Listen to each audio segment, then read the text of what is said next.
Hi everyone, কেমন আছো তোমরা সবাই? তো সেদিন আমি মা আর কুন্তল বেরিয়ে পড়েছিলাম বাসন্তী পুজোতে ঠাকুর দেখতে। বাড়ির কাছেই হয় এই পুজো। আমরা সবাই জানি দেবী বাসন্তী হলেন মা দুর্গারই আর এক রূপ। সেদিন ছিল মহা অষ্টমী। গিয়ে প্রথমে প্রতিমা দর্শন করলাম, কি অপূর্ব লাগছিল।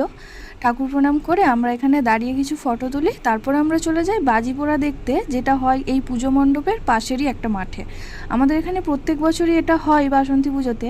যাওয়ার পথে দেখলাম ফুচকা, ব্যাস আমায় আর কি আটকায়। দাঁড়িয়ে প্রথমে আগে ফুচকা খেলাম, আমি আর মায়ে খেয়েছিলাম। কুন্তল খুব একটা ফুচকা খেতে চায় না, তাও জোর করে আমার থেকে দু একটা ওকে দিয়েই দিয়েছিলাম। ফুচকা খেয়ে আমরা পৌঁছে যাই সেই মাঠে। গিয়ে দেখলাম প্রচুর লোকজন। কিছুক্ষণের মধ্যে শুরু হয়ে যায় এই বাজি প্রদর্শনী, খুবই সুন্দর। আমাকে দেখে বুঝতেই পারছো কতটা আনন্দের সাথে দেখছিলাম আমরা। বেশ কিছুক্ষণ দেখার পর আমরা চলে আসি, যেহেতু রাতও হয়ে যাচ্ছিল অনেক।